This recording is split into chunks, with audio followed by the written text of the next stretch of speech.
John List nació el 17 de septiembre de 1925 en Bay City, Michigan, hijo único de padres de origen alemán. Desde joven se caracterizó por una vida ordenada, sirvió en el ejército de Estados Unidos durante la Segunda Guerra Mundial, estudió en la Universidad de Michigan donde obtuvo títulos en Administración de Empresas y Contabilidad, y desarrolló una carrera como contador que le permitió alcanzar puestos de responsabilidad. De temperamento religioso, era luterano practicante y enseñaba en la escuela dominical. John mantuvo por años la imagen de un profesional respetable, esposo y padre de familia. Sus logros académicos y su formación en contabilidad contrastaban con la tragedia que, décadas después, lo convertiría en uno de los crímenes familiares más infames de Estados Unidos. La familia vivía en Price Knoll, una casa victoriana de 19 habitaciones en Westfield, Nueva Jersey, un signo de la posición acomodada que habían alcanzado. John se casó en 1951 con Helen Morris, viuda de un oficial del ejército, y juntos tuvieron 3 hijos: Patricia, nacida en 1955, John, nacido en 1956, y Frederick, nacido en 1958. Además, convivían con Alma, la madre de John. Las fuentes señalan que la vida doméstica no estuvo exenta de tensiones. Helen sufrió problemas de salud y de alcoholismo, y la familia enfrentó dificultades financieras hacia finales de la década de 1960 y comienzos de los 70. La combinación de presión económica, la visión religiosa rígida de John y el aislamiento social de la familia creó un contexto complejo que, más tarde, fue puesto en relación con el móvil del crimen. La mañana del 9 de noviembre de 1971, John envió como de costumbre a sus 3 hijos a la escuela, y luego se dirigió al garaje de la majestuosa mansión victoriana en Westfield. Allí tomó 2 armas, una pistola semiautomática y un revólver que le pertenecía a su padre. Primero, se acercó a su esposa Helen, que desayunaba tranquila en la cocina, y le disparó por la espalda en la cabeza. Su muerte fue instantánea. Luego envolvió su cuerpo en una bolsa de dormir y lo arrastró cuidadosamente hasta el salón de baile de la mansión, un gran espacio que alternaba con la opulencia de la vivienda. Acto seguido, ascendió al 3er piso donde vivía su madre Alma, de 84 años, quien lo encontró en la cocina. Ella se volvió para saludar y él aprovechó para dispararle por encima del ojo izquierdo, matándola al instante. Dado su peso, no la movió. Quedó allí mismo en la cocina, envuelta simplemente con una toalla. Después bajó para limpiar la sangre de la cocina antes de continuar con su plan. Durante las horas siguientes, John procedió a eliminar a sus 3 hijos.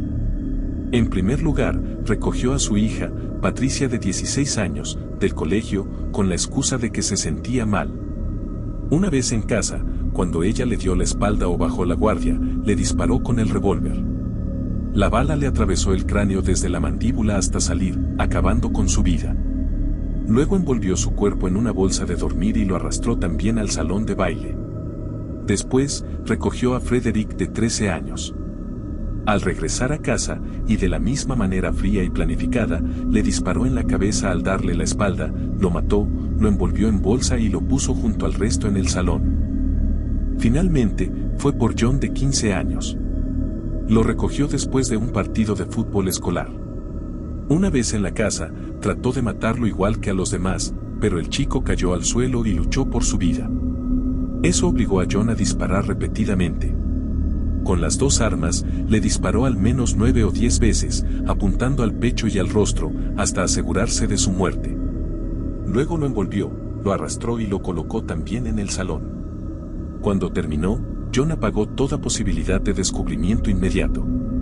Limpió rastros, puso la radio en una emisora religiosa, bajó la calefacción para demorar la descomposición de los cuerpos, apagó las luces eventualmente, y dejó sobre un escritorio una carta de 5 páginas dirigida a su pastor, Eugene Rewinkel. En esa nota justificaba su acto como un intento de salvar las almas de su familia, impedir que cayeran en la pobreza y el pecado, y liberar sus conciencias. También notificó a las escuelas de sus hijos que estarían ausentes unas semanas para visitar a la abuela materna enferma en Carolina del Norte, y canceló el correo, la leche y los periódicos. La casa quedó silenciosa, pero sus luces seguían encendidas, lo cual en un barrio tranquilo como Westfield llamó la atención de vecinos. Finalmente, casi 28 días después, el 7 de diciembre de 1971, los vecinos alertados por la oscuridad creciente y la ausencia de actividad, junto con la preocupación de conocidos que no tenían noticias de los chicos, decidieron notificar a la policía. Fueron agentes quienes ingresaron por una ventana del sótano, la puerta principal estaba cerrada, y encontraron la escalofriante escena. 4 cuerpos ya en estado de descomposición, acomodados sobre bolsas de dormir en el salón de baile y de Alma en su cocina, acompañados de una carta confesional sobre el escritorio. El hallazgo conmocionó a la comunidad, una mansión elegante, un barrio acomodado, una familia aparentemente normal y la revelación de una matanza brutal, perpetrada desde adentro y con mentira y silencio durante casi un mes antes de ser descubierta. Inmediatamente se lanzó una cacería nacional para encontrar a John. Se descubrió su auto estacionado en el aeropuerto John F. Kennedy de Nueva York. Sin embargo, no había evidencia de que hubiera tomado un avión. Las autoridades estimaron que había huido por tierra. Todas las fotografías actuales y confiables que tenía la policía habían sido destruidas por John, con lo que logró mantener su anonimato. Se desplazó inicialmente a Michigan y luego a Colorado, adoptando la identidad de un compañero de universidad, Robert Peter Clark, lo que le permitió establecerse en Denver y conseguir trabajo como contable.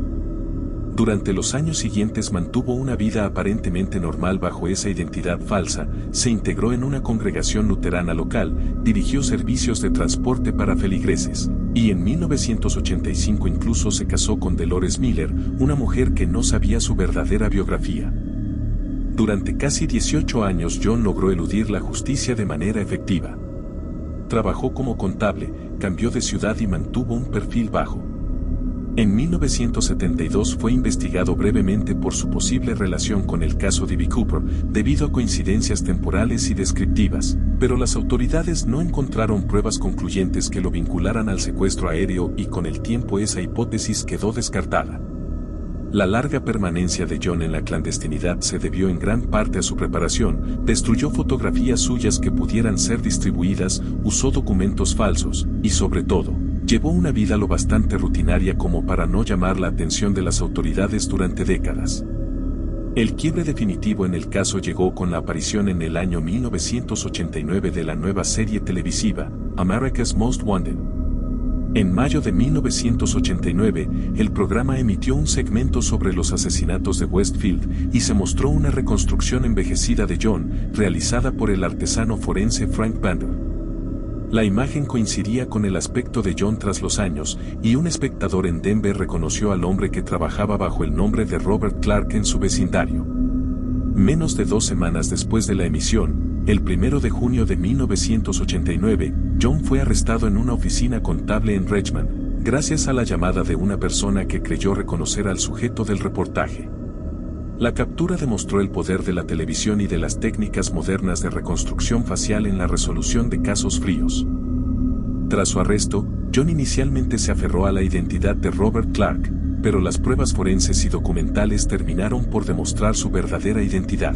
Cotejos dactilares con registros militares y otros elementos incriminatorios hicieron irreversible su identificación.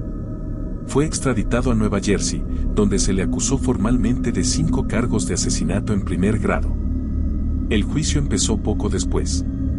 En la audiencia preliminar, su defensa usó numerosos testigos, desde su pastor de juventud hasta personas que lo conocieron durante su vida, para presentar su personalidad como alguien disciplinado, religioso, con trastorno obsesivo-compulsivo, agobiado por deudas y problemas familiares, y afectado por la condición de salud de Helen, quien, según algunas fuentes, padecía un cuadro de salud mental o física grave como consecuencia de sífilis avanzada.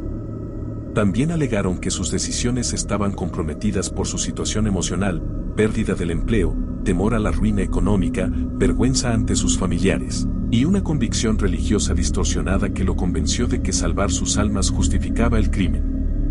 Pero la fiscalía desmontó esa narrativa con evidencia contundente, la carta confesional que escribió a su pastor, en la que admitía los asesinatos y explicaba sus motivos religiosos, las pruebas balísticas que confirmaban que las armas usadas pertenecían a su familia, la coincidencia del modus operandi, El hecho de que limpiara la escena y el comportamiento metódico no correspondían a un brote psicótico incontrolado, sino a un acto deliberado, premeditado y racional.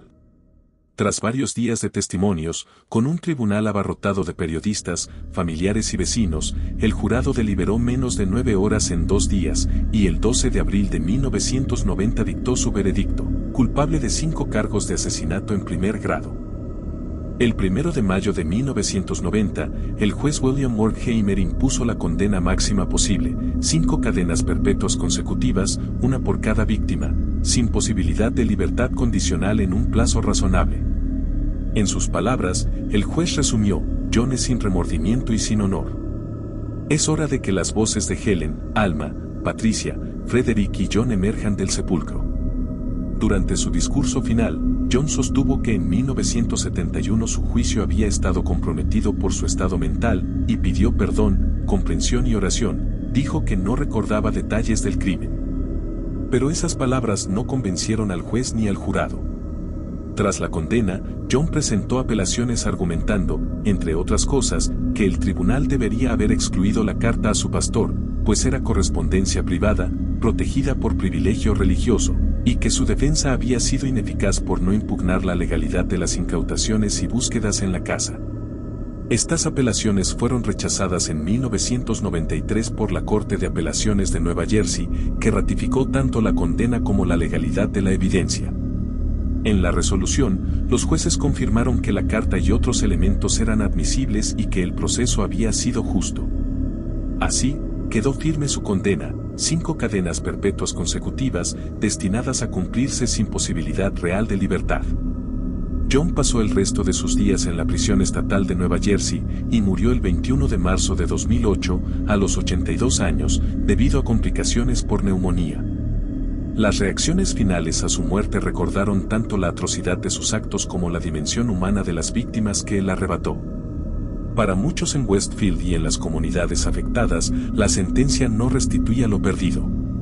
Para la historia criminal estadounidense, el caso quedó como un ejemplo extremo de aniquilación familiar y de cómo las máscaras sociales pueden enmascarar crímenes atroces durante años. El caso de John reúne una mezcla inquietante de orden y barbarie, la vida disciplinada de un contador y hombre de fe que, por razones que combinan dificultades económicas y convicciones religiosas trastocadas, planeó y ejecutó la aniquilación de su propia familia. Su capacidad para ocultarse por casi 2 décadas, su captura gracias a la colaboración entre técnicas forenses de reconstrucción, medios de comunicación y la ciudadanía, y la reprobación judicial con sentencias de cadena perpetua consecutivas, constituyen la trama central de un crimen que dejó profundas cicatrices en una comunidad, y que sigue siendo objeto de estudio y reflexión sobre la violencia intrafamiliar, la máscara social y el papel de los medios en la justicia. Si te gustó el video, dándole like y suscribiéndote sería de gran ayuda. Muchas gracias por su tiempo y atención, que tengan un buen día.